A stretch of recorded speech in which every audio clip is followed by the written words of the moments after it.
We are live. Welcome back, ladies and gentlemen. I am your host, Blake Ruffino. This is Are You Serious Sports? I hope all of you are making it a good one.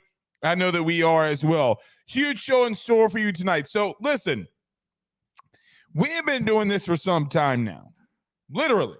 812 episodes into it, probably more like 1,000 since we started back.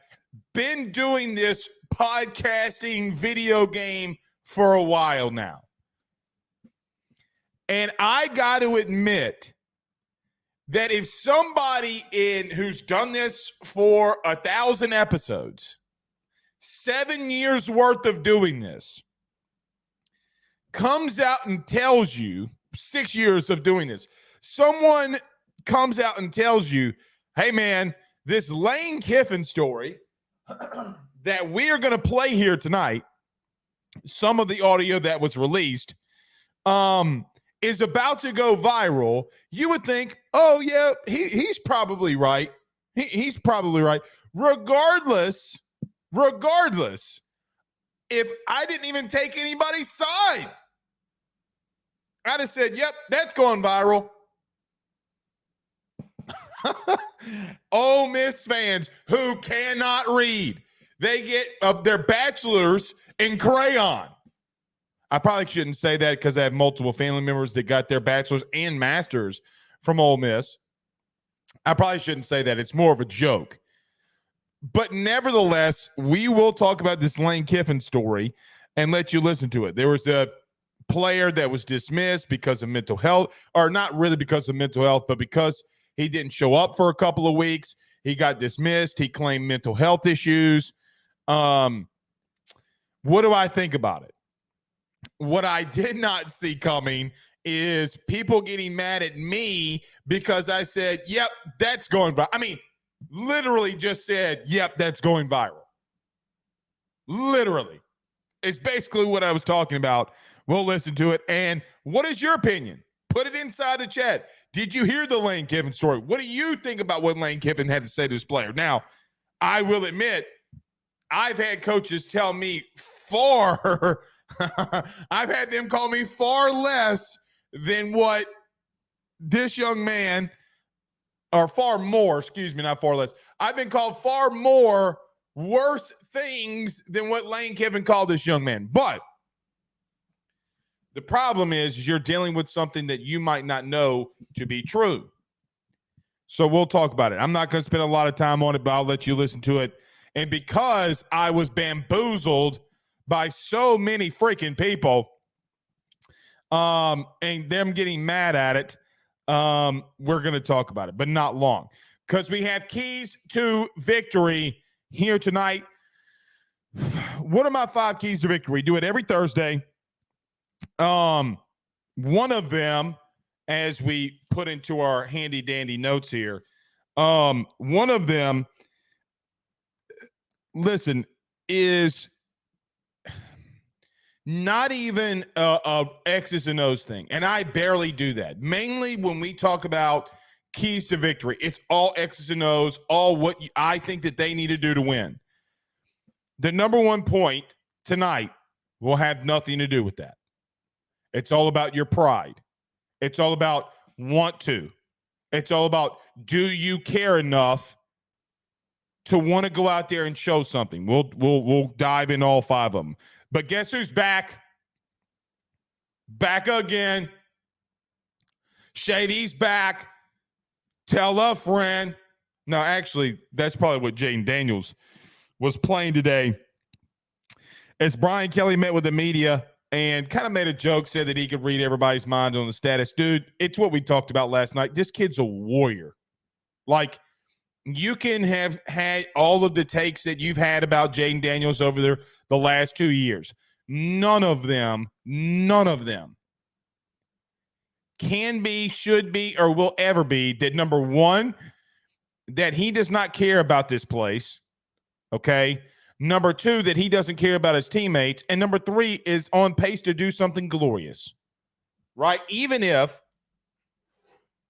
Jaden doesn't win the Heisman and he's just invited, that is monumental. Monumental for himself, for his family, for the school, for the fans. Him being back is a big deal. We'll obviously talk about that too as well. We'll give a little basketball preview, and we'll talk a little bit about what Brian Kelly said. The women face Queens tonight as they're going to be looking back to rebound against or rebounding after pause, and not pause, but pun intended, after they couldn't do that a lot or well enough against Colorado a couple days ago. So, yeah, we'll talk about that as well. All right, and as we do every Tuesday and Thursday, hashtag Ask Blake, fire inside your questions. Real Edo, Blake, my homie, they be okay. They just haters. Forget them. That's true, real Edo. That's true. They're crazy, man. They're crazy. Jerry Whittington said, what did Lane say? We'll play that right out of the break. We'll play it. I'll let you listen to it. But yeah, man, they came after your boy. Just for no reason. Lucy B says, I don't know what Baby Kiffin said down here in Savannah, but we in here, Savannah, Georgia, representing the 912. Yeah, where are you listening to us from tonight? Where are you listening to us from tonight? Paul's Hub, Martin, YouTube, got to side with Lane on this when he says can't disappear, and then come back without explanation. The only thing that I would say about that, Paul's Hub, is he did notify. In the letter or in the court documents that the coaches testified to, I'm going to read it off here. He advised his position coach in February the 24th, that he had advised the school that he had been dealing with mental health issues. Okay. Then on March the 1st, Kiffin said that he wanted to see him. He did not respond. And then 2 weeks. So it's more than actually 2 weeks. They apparently in there, the kid said that he needed to take a little break. So look, I don't know. Look, I don't know. I'm going to give you my thoughts on what happened. What I know. Like, I'm not disagreeing with Lane, right? I don't think what he did was wrong, but I think that both sides have a little blame on this one, just a little. But I really don't think Lane's wrong. Dude, most of you, I would assume, right? Like, most of you are working class Americans, or you own your own business. If you don't show up for 2 weeks, you're going to get fired, or you're not going to make any money if you own your own business, right? You can't do that. Guys, if I took off on this show for 2 weeks, I mean, what would happen? What would happen? So you can't do that. I mean, the kid apparently did communicate to his position coach, but the head coach wanted to see him, and yeah. Aaron Miller says, we'd miss you for one. I appreciate that, Aaron. I appreciate that.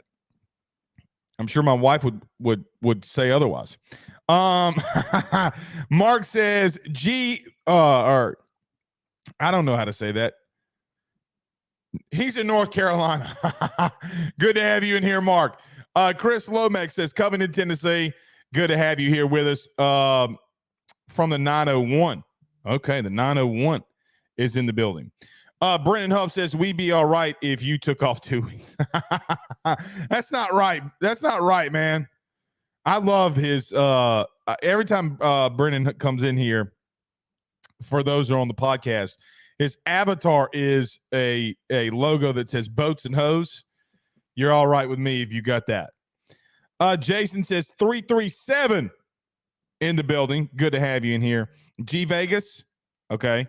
I was going to say that, but didn't know. Joe Young says he is in Maine, but originally Top Sham, Maine, originally from the 337. Good to have you all in here. We don't have really a lot of time to waste. We got keys to victory. I'll give you my 5. Rafino's rant. Brian Kelly gives his last update. Logan Diggs may be out. We'll talk about that as well. The significance. Maybe we see 2-8 a little bit more. We're going to need to. I am just being honest, I don't know that I want to see more John Emery. I kind of want to see less John Emery, more of number 28. Now, the key here is Logan Diggs is massive in pass protection, right? And so with Jaden coming back from a concussion, I don't like that. Especially when from John Emery, he is not good at picking up the blitz. So hopefully they're able to fix this one. And look, if you don't have the remote stuff down, like Jaden's going to have to tell, like if Caleb Jackson's in the game, where to go. Like, hey man, take this guy. And I think Caleb Jackson can take that. Tyler Alexander from eXp Realty. Guys, the number 2 realtor in the state. Let me say this again. Look at that man. The number 2 realtor in the state. You can't make this up. Like, a lot of people just be posing. But this man is. He says, you the GOAT. No, man, you are the GOAT. Good to have you in here, buddy. Rayville is in the building. 318-31. Great. Good to have you in here. J. Rome Harris. Blaine Smith says Williams in number 28. I would think that's where they go, but what do I know? That's where I want them to go. I would assume John Emery will still get reps. All right. Speaking of Tyler Alexander, let's talk about our good friends at BetOnline and him over at eXp Realty. Let's talk about our good friends over at BetOnline too. Everybody do us a favor. Hit the like and share to all those social media groups, share to all of those social media pages, wherever you listen to podcasts, rate, review, and subscribe. Guys, if you're on YouTube, we're continuously getting you to subscribe. If you haven't done so already, do us a favor. Like, subscribe, notification bell, and we greatly appreciate you doing that. Every time you subscribe, a Tiger fan is born. I don't make the rules. It's just the truth. Like, I don't make the rules. It's just true. All right. Don't you want more Tiger fans to be born? So about good friends over at betonline.ag, our good friend Tyler. We'll be right back. BetOnline is the fastest and easiest way for you to wager on all of your favorite sports, contests, events with the first-to-market odds and lines. Find reviews for all the news for each league, including Major League Baseball, NFL, NBA, NHL, combat sports, college sports, esports, and even golf. BetOnline continues to be the top online resource for all of your sports information for live in-game betting, props, and futures. Head on over to BetOnline today and use your mobile device to join and make your first sports bet. Use our promo code BELIEVE50, that's BELIEVE50, BLEAV 50, to receive your 50% off welcome bonus on your first deposit. That's betonline.ag, betonline.ag. He will sell your house and find you a new. Well, Tyler's the man, he's here for you. If you want to buy or sell, well, it's not too late. Dial 955-0008. Just call 955-0008. Y'all call Tyler, he'll shoot you straight. We're back.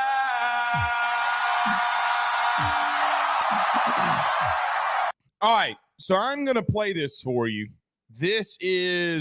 So let me give you a little bit of background on this before we talk about it. So Lane Kiffin is massively in the news today in reference to an audio clip that was leaked. Now, obviously, this is coming from the player who is DeSanto Rollins from Baton Rouge, who was a defensive tackle for the Ole Miss Rebels. And just a quick backstory, this is what we know so far, is that he was claiming that he needed a break from mental health issues. Lane Kiffin wanted to see him in his office.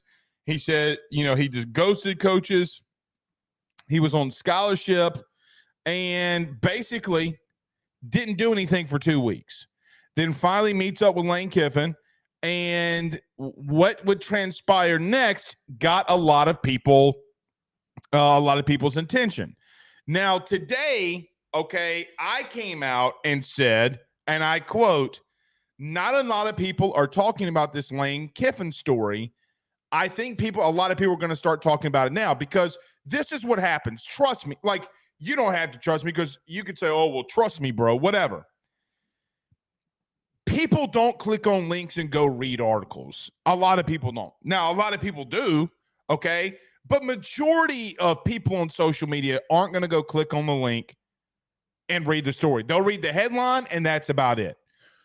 Today, with this audio being leaked and everybody can click on a video, hear what Lane Kiffin had to say, now everybody's talking about it.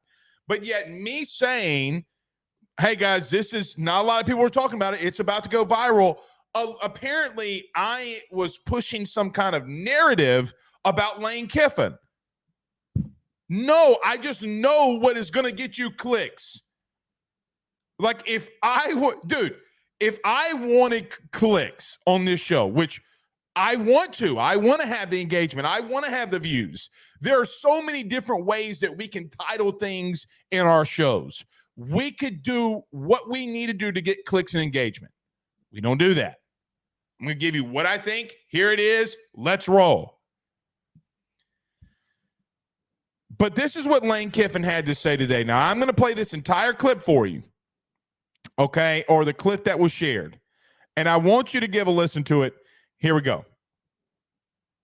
If you would have come here when you kept getting messages, the head coach wants to talk to you, and you saying, I'm not ready to talk to him. What was it? Well, what world do you live in? I don't see why you gotta be disrespectful, honestly. Get out of here. Go. You're off the team. You're done. See ya. Because I'm See ya. Go. And guess what? We can kick you off the team. So go read your rights about mental health. We can kick you off the team for not showing up. When the head coach has to meet with you and you don't show up for weeks, okay, we can remove you from the team. It's called being it's called hiding behind and not showing up to work. All right. So that's Lane Kiffin, Ole Miss head coach Lane Kiffin, and a leaked audio in reference to what he had to say to the player, DeSanto Rollins. Here's my very quick and kind of just simple thoughts on this. All right. I don't disagree with Lane pretty much all the way through the video. Okay. I do think that Lane met with counsel. I think that Lane and the AD's office got together and said, hey, what do we do with this? You know, if he's not going to show up, can I kick him off the team? Guys, if you don't show up to work for 2 weeks, they can fire you. Now, the thing about this is that the young man, the player, said that this had to do with mental health. Now, a lot of people, okay, you're either in one boat or the other when it comes to mental health, which I don't think you should be in any boat other than the right boat, which is, hey, man, like, listen, we know that you're going through something. What can we do to work through this? Now, the story is that Lane wanted to move the kid offensive line. He didn't want to do that, and he just left the team for a couple of weeks. Guys, I got to tell you something very quickly. You've had this happen at LSU multiple times with really good players, that they walk away from the team. Coaches don't talk. They don't talk to coaches for a couple of weeks. This has happened. It happened with a pretty prominent receiver a couple of years ago, okay? Or even kind of last year. I don't disagree with anything that Lane said in the beginning. I don't. It's the ending that gets me, okay? The ending where he says basically that he's being a female body part and doesn't show up is kind of rich from a guy that bailed at Tennessee, who caused shit at Bama, who's bailed multiple places for better opportunities elsewhere. Now, that has nothing to do with mental health. Nothing. The kid documented the mental health, talked to counselors on staff, talked to counselors on the school at the school. I just think that there is a fine line when somebody says, I'm having severe depression, I'm having anxiety, that maybe if a player tells you that, okay, maybe you know where all your players live. Why don't you go to him? Why does he have to come to you? So I will just say this, and my family, especially my parents, would probably not like me saying this, but it's true. Guys, when I tore my ACL, I had a massive depression because I just thought, hey, I'm never playing again. I didn't know anything about ACL injuries. And when you go through issues, mine was not a mental health, but the battle that you can face. A lot of you go through depression. I don't know if calling him a female body part at the end was called for. Now, that's me sticking up for the kid to some extent. Here's the hard truth. Pause, but here's the hard truth. It does seem like the kid was pouting because he got his position moved. He didn't want to play there, and he was angry and pouting and didn't want to play anymore. And he claimed mental health, thinking that could buy him some time and be back on the team. He's suing Ole Miss for $40 million.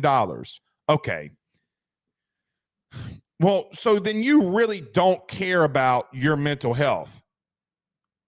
Like that's the first thing that I thought about when I saw whenever the story was released some time ago that it felt like a money grab. It felt like he was pouting. Here's the tough truth. Even though you need to get help, go to your coaches and tell them you need help. But I do think that both sides could have done things a little bit better. And I think Lane's going to win the case. I don't think that the kid look, if they want to kick him off the team, that's their right. Now, does that make Lane look good and all this kind of stuff? No. But if you've played sports, which I'm assuming that a lot of you in here have played sports before, just throwing this out there, you've probably been called worse than the P word. I had a coach one time at Southeastern tell me that he was going to buy a dog, name him Rufino, and kick the shit out of it every time that he got mad if I messed up any more in my life. Coaches say wild things. I think both parties are at a little bit of fault, to be honest with you. Now, the kid has to show up. Like, you can't just ghost. And I don't blame Lane for kicking him off to some extent. If that happened to me and you, we would be fired from our jobs. Everybody in America would be fired for their jobs if they did not show up for 2 weeks. It's just the truth. So, do I think Lane's going to win the case? Yeah, I do. Yeah, I do think that Lane's going to win the case. That's just me. But, people in the chat commenting saying, that's too funny about the dog thing. It is. It is. So, yeah. I mean, look, I don't know how any of that's going to end. I'm not going to say I don't really care. I mean, the kid's from Baton Rouge. But what is suing Ole Miss for $40 million do to help you? You know what I mean? Like, what does that do? If you were not happy with your current situation, hit the portal. And now I'm saying, hey, man, listen, I appreciate my time at Ole Miss. I'm hitting the portal. And I got to tell you something. LSU needed defensive tackles. I don't know if the kid can play here. Like, I have no clue. But they needed depth there. You could have come home. But when shit does not go your way, you also can't pout. But where is that fine line? I don't know. If you're coming here for me to be a doctor in a mental health, so my oldest sister, Courtney, has been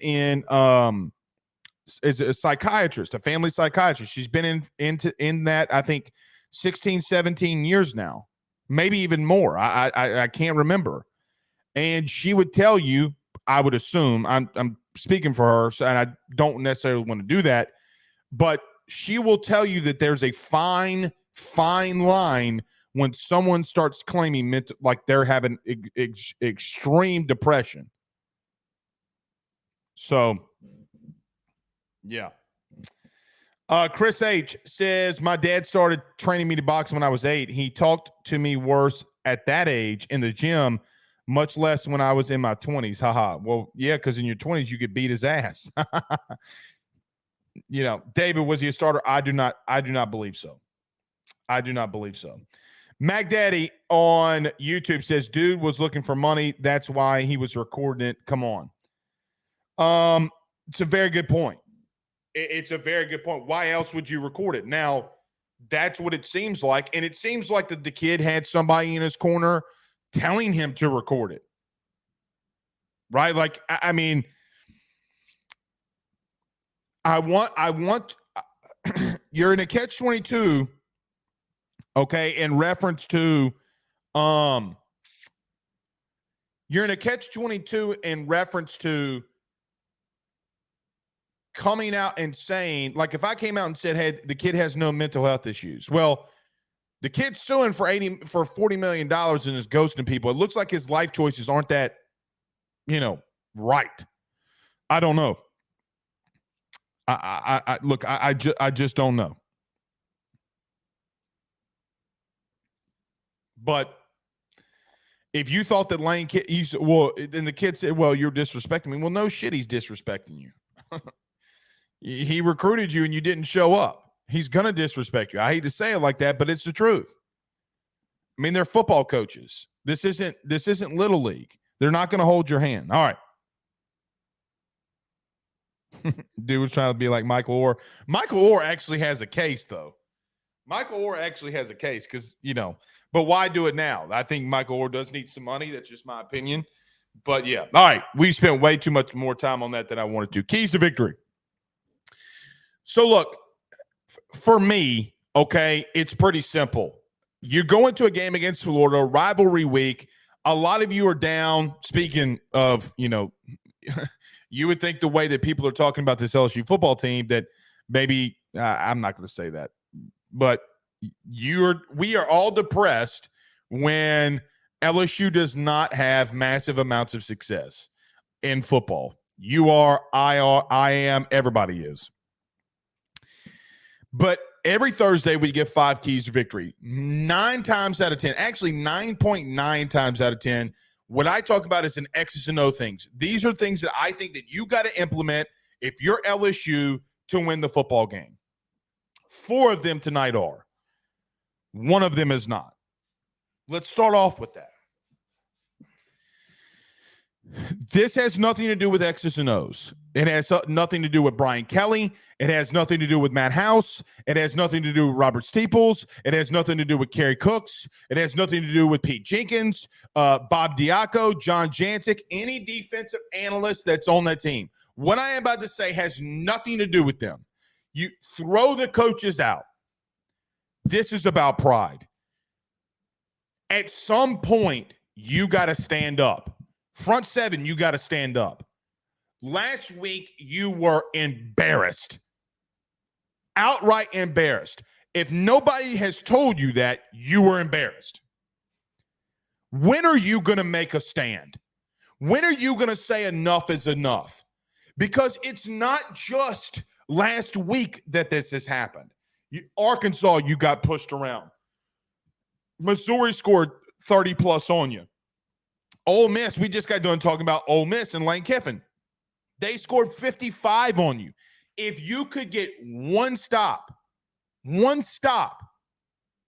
other than the one that you got at the very end on the 4th down, if you could get one stop, multiple stops, guys, you're honestly looking a national championship in the face.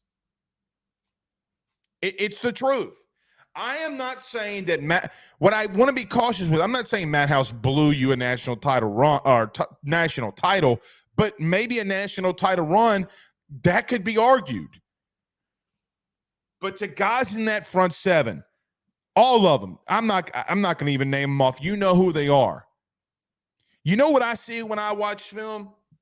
When are you going to do a swim move in a pass rushing scenario? When are you going to hit somebody with a quick little spin move? When are you going to hit somebody with a little dip and rip and get to the outside? When are you just going to line up and tell somebody, bitch, you're not better than me, and run them flat over. Because a lot of you have ability. A lot of you have ability. To the defensive back dudes, you know what? 6 weeks ago, LSU was 121st in the country in passing yards allowed. Right now, you're in the 80s. Every single week, you've gotten better. And I will give you credit there. Right? Like it's fire Robert Steeples, fire Matt House, fire Kerry Cooks, fire this guy. If that is your opinion, then so be it.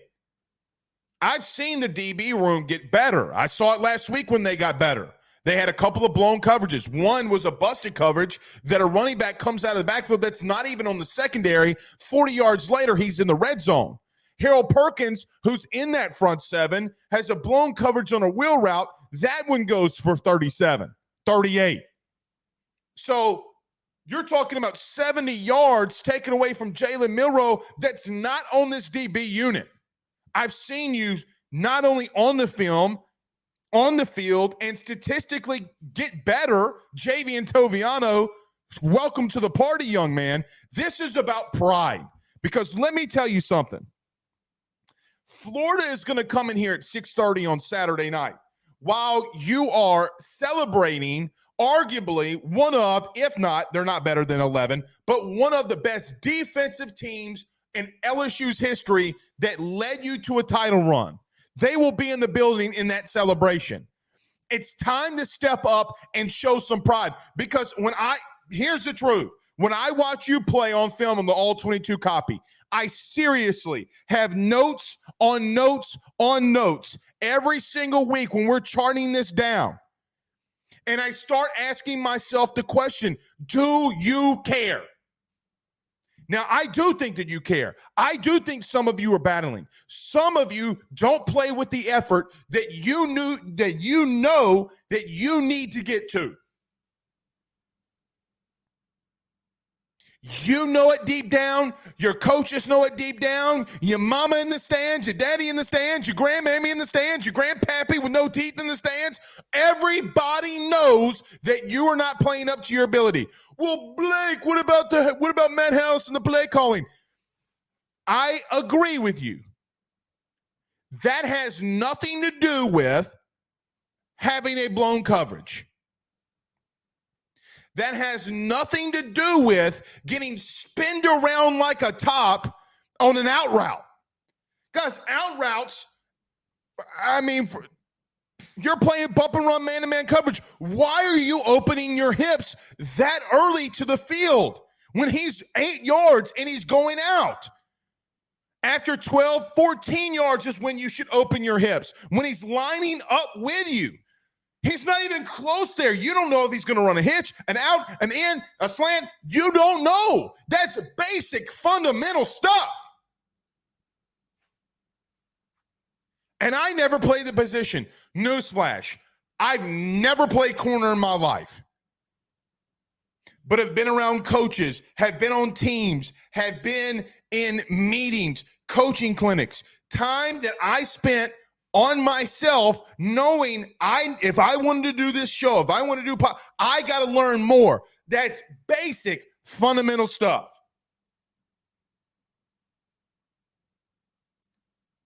Pride.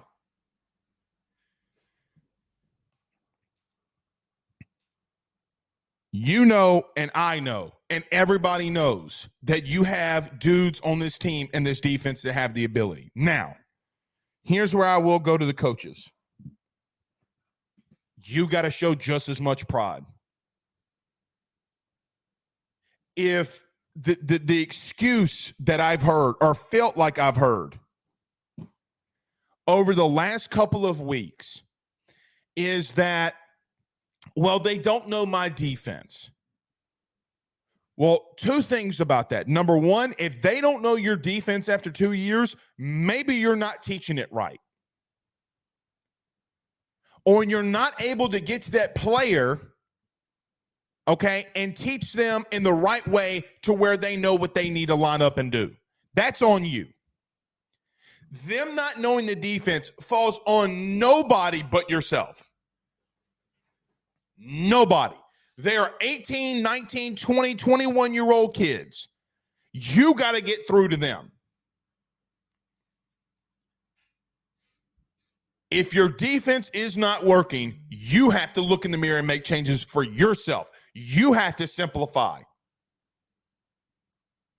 It's the bottom line because Stone Cold said so. If your team can't run dual coverage, if your team doesn't know where to line up, that is on you. You can't be getting lost in man-to-man coverage. I will tell you why. If you do that here this weekend, listen, you can think think anything you want about Billy Napier. You gonna make Billy Napier look like the second coming of Kyle Shanahan, like the second coming of the West Coast offense. Because if you are not disciplined, they gonna kick your ass. Number two. I have no idea why I'm saying number two. None. Because I know it's not going to happen. But it doesn't change the fact that this has to happen. Last week, Brian Kelly said that we thought that our front four would be disciplined enough to get after Graham Mertz. Clearly, that wasn't true. Clearly, it wasn't true, and you didn't change anything. Last week, this time last week, literally a week ago, I said you have to, if you can't get home with 4, you're going to have to bring pressure on Jalen Milroe. If you do, you will win because he does not do well with identifying where the blitz is coming from. The four times that you sent blitzes on passing downs, you got 2 sacks. You're going to have to do that with Graham Mertz. If there's one area that, guys, I'm talking about is absolute dookie cheeks. I'm talking about horrible. I'm talking about Bourbon Street sewer water. They have not been good at all at protecting the quarterback. He holds on to the ball too long, and they have not had the ability to be able to pass protect well enough as a unit for Mertz to always make great decisions. Everybody's like, oh, Graham Mertz is a dink and dunk quarterback. Yeah, you want to know why he's a dink and dunk quarterback? Because he's getting his ass kicked. And he's seeing ghosts out there. But just so happens he's 75% completion percentage while he's seeing ghosts. You have to. Like, you can't be South Carolina. South Carolina has a worse defense. Believe it or not, there's a team in the SEC that has a worse defense than you. They're called South Carolina. And they sat back in coverage all the livelong day. And Graham Mertz's best game as a quarterback in his life had 420-plus passing yards and 4 touchdowns. Led Florida all the way back to a victory. You cannot just sit back passive on your hands and let him do whatever he wants. If you do that, guys, I promise you, I'm not going to say you're going to get beat because I think Billy Napier could, Billy Napier could mess up a wet dream sometimes offensively, right? Like he can mess it up. And I think that him calling plays is going to be a reason why in Death Valley on Saturday night that you will have some success. If you are not sending pressure after Graham Mertz, they're going to put points and yards up on your ass. And they're going to want to throw the football a lot. Guys, we talk about ATN. We should. We talk about Montrell Johnson. We should. They are 2 really good running backs. Guys, they are one of the worst teams in the SEC in rushing yards a game. They are one of the worst teams in the country in yards per rush. They are 86th in the country in total rushing yards per game. Everybody thinks that Billy Napier wants to come in here and run the ball, and he does. It is. But when he hasn't had success, you've seen Graham Mertz. I'm pretty sure I should have written this down. I think it's 3 games, maybe 4, where he has over 40 passing attempts. A lot of that has to do with him Florida being down in the game. Yes, I will admit. But Billy will throw the football with a guy like Mertz. Please change something up. If you got to change up personnel, change personnel, for crying out loud. What is it going to hurt?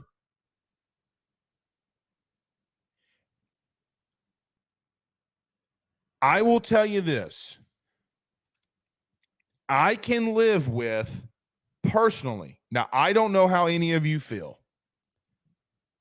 but you have two converted safeties playing boundary corner. I can live with them throwing the ball on Sage Ryan and Javian Toviano, who are safeties. I can live with it. What I cannot live with, and maybe this is because I played on the line of scrimmage my entire life, I cannot stand when teams are too passive. Put in Whit Weeks. Do something creative with him. Figure out a role that he can play. Deshaun Womack, if all he can do is rush the passer, I promise you he's better than Ovi Ogofu. I promise you. So is Braden Swinson. Like Brian Kelly talked about that we did this long, during the bye week, we did this long self-scouting. Where did you do that at? Where did you do that at? I hadn't seen it. At least not defensively. I think you did some things offensively that I thought were new wrinkles that I really liked. The deep dig route to Kyron Lacy, because you wanted to play off of a freshman safety that would play aggressive there at the half. That's, I don't want to say it's new, but the formation that you ran it out of, that was new. That was 1,000% new. And you scored on it. And Jaden was lighting it up. Please, God, change something. Do something different. If you just, again, it's like, I want to be careful here. Do not take this the wrong way. But everybody knows the bully that used to be at school, right? And it seems like every offense that this LSU defense plays, they're the bully. And that bully is going to always come up and hit you in the face, mess with you, punk with you, just hit you and take your lunch money, whatever. The only way to make that bully stop from picking on you and bullying you and punching you is, even if he whips your ass, you got to rear back and punch that sumbitch right in the nose. Like Leonidas said on 300, even a God King can bleed. Like, come on, man. Like, come on. Like, again, I can live with your secondary who's gotten 4 safeties playing. I can live with Graham Mertz eating you alive. I can live with it because I know that you're not going to be that bad next year. All right. Number 3, Jane Daniels. It was announced today from Brian Kelly that he is going to be probable for this game. Number 3. Everybody around Jaden, which they have been, and this, we usually just give one offensive thing a week, and it's probably going to be the same here.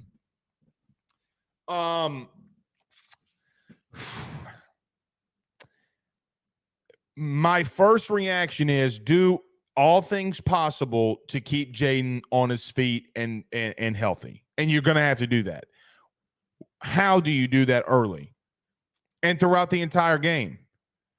Quick passes, quick little screens, bubble screens, running the football effectively. Logan Diggs appears what it seems like with Brian Kelly, Logan Diggs might be a game time decision.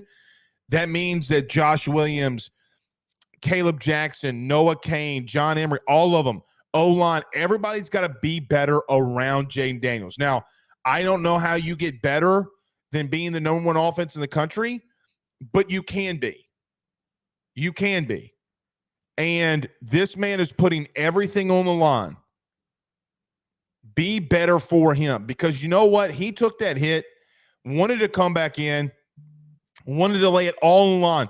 Dude, Jaden literally just, I mean, I can't speak highly of that kid. Running the foot, I don't know if the game plan early would change regardless if Jaden or Nuss were in the game. Let me explain why. Because you need to establish a very strong running game early. Because I would be cautious of running Jaden at all. The only time that Jaden needs to be running in this game is if he's flustered, needs to get out of the pocket, and either he needs to throw it away, take a couple of yards, get out of bounds, or get down. Don't let him hit you. Like at the end of the game, I hope that his jersey is as white, because they're going to wear the white jerseys. I hope his jersey ain't got no grass stains on them. But LSU's got a plan for Garrett Nussmeier, and I'm going to tell you what it is. They are going to simplify things, okay, early, and they would let him rip it. Now, the key in this game, the number one key, regardless of what quarterback plays, you're going to have to run the football at a high clip. Because one quarterback is coming off concussion protocol, you don't want him to get hurt again. The way that you limit a very big pass rush, which they're not good there either. Okay, they're like, I think in the hundreds and total sacks on the year. But the way that you limit that, run some draws, run some screens, have a very good attack on the ground, and I think you take this team to town. They're not good in the interior. They're not. Guys, I told you last week that this team in the interior can be pushed around. You remember last week when Logan Diggs and Josh Williams got some carries and they would push the pile? I told you that interior of that defensive line for Alabama was not good enough. They're still not. Josh Williams had a touchdown run. He ran right into the middle and was able to bust outside and get a touchdown. Used to against Alabama, if you try to run it to the teeth of the defense, exactly what Georgia is doing is what would happen. Run the football in an effective clip. I think that I think you can make this a 2-score game. Because I think Billy is going to mess something up down the road that will prohibit him from. I think Billy thinks he's a good play caller, and he can call plays pretty well there, especially in the red zone. But we'll tell you why I think Billy is absolutely dookie water. All right, at times calling plays, and look, I feel good about this game, and much better with JD5 playing. All right, number 4.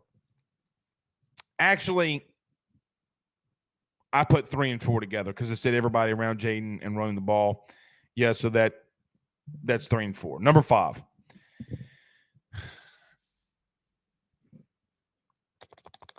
So just to clarify, number 3 was, I don't know if the game plan changes. You need to run the football. And then number 4 was everybody around you, O-line, wide receivers, everybody's got to be better for him. But number 5, and the last thing, guys, Florida is horrible. Like a Dookie water, Dookie splash. They are so bad on third down offensively. Guys, they're converting 35% on third down. Billy is not good in that area. This team is not good in that area. Neither are you. Something's got to give. Either you're going to make them look really good, or you're going to actually stand up for a change. Auburn was also bad on third down, but this offense is better than Auburn's by leaps and bounds. They got guys like Ricky Pearsall, the Wilson kid. They got the 2 backs. For whatever reason, Billy overcomplicates things on third down. Okay? He always does. I agree. In number 5, look, Brian Kelly said we got to keep them in third and long. Well, you kept Alabama in third and long, and it didn't work. this defense did have success on first and second down a lot of times last week. Please, God, just don't sit on your hands. They are not good. Okay? You're going to, at some point, you got to get off the field. Like, if Florida walks their happy ass into Tiger Stadium and is able to do something that they have not been able to do all year, like if they go 75% or better on third down, it's a fireable offense to me. I've just watched Billy call plays on third down. He is abysmal at it. Abysmal. If I'm not mistaken, they are the number 100 team in the country on third down, 35.8%. If you can't, like, it's a fireable offense to me, man. Like, if they come in here and convert 75% on third down, that just means that you're ass. And you have no idea what you're doing. Also,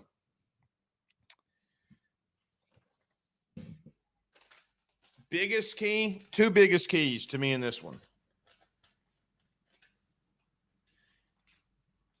Mike Denbrock is going up against a very young defensive coordinator.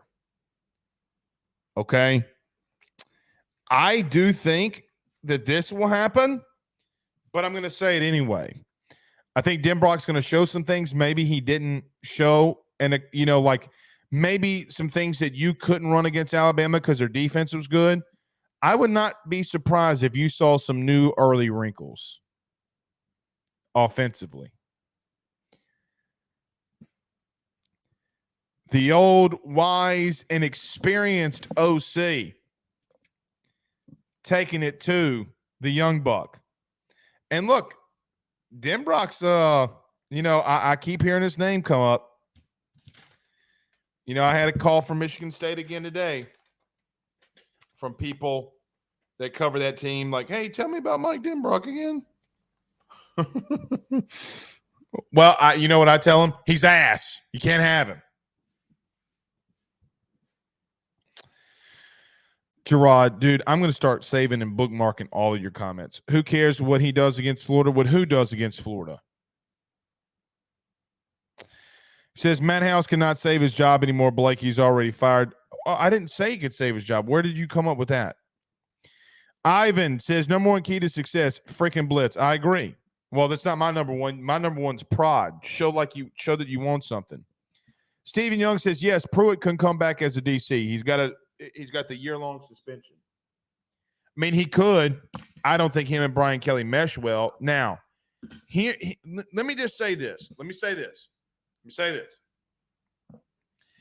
I want a DC that can recruit.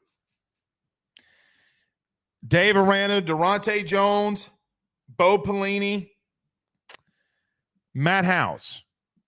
I want somebody that can come in here and call some plays and can recruit.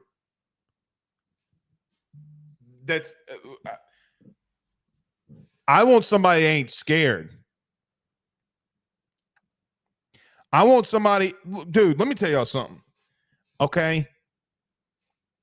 I'm not going to say the player, all right, or the recruit. About a month ago, I was talking to two recruits, and both are committed to LSU. And I said, listen, man, like, are other teams just not calling y'all? One of them said, yeah, that teams were. The other one said, no, not really. And I said, well, why? And both of them in their own way said, because they don't have a defense because Mike Denbrock's the OC.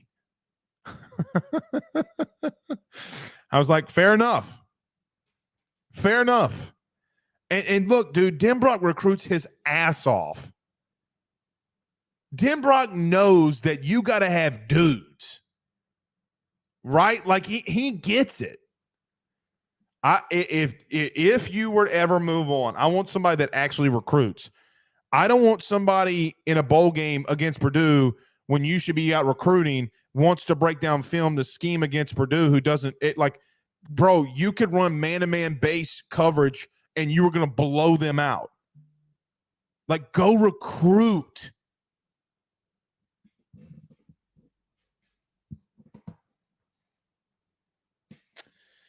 Jim Leonard's name comes up a couple of these. Jim Leonard or Randa says Paul Sub. Leonard can also coach DBs. I just want somebody that can come in here and call plays and recruit.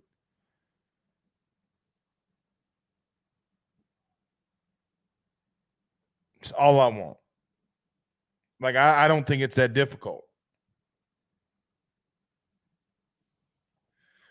Mitch says Thurn Chavis is probably available. He's at a middle school, I think, or he might have retired.